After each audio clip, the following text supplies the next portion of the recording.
Changing your phone number on Wise is a straightforward process. Follow these steps to update your contact information. Step 1. Log into your account. Access the Wise website or app and log in using your credentials. Ensure you have your current phone number and password ready. Step 2. Navigate to account settings. Once logged in, find the account settings section. This is usually located in the profile menu, often represented by your name or an icon.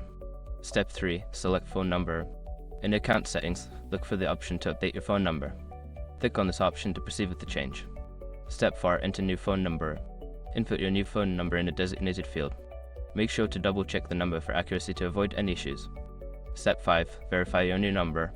After entering your new phone number, Wise will send a verification code to that number. Enter the code in the provided field to confirm the change. Once you have completed these steps, your phone number will be updated on Wise. If you encounter any issues, consider reaching out to Wise customer support for assistance.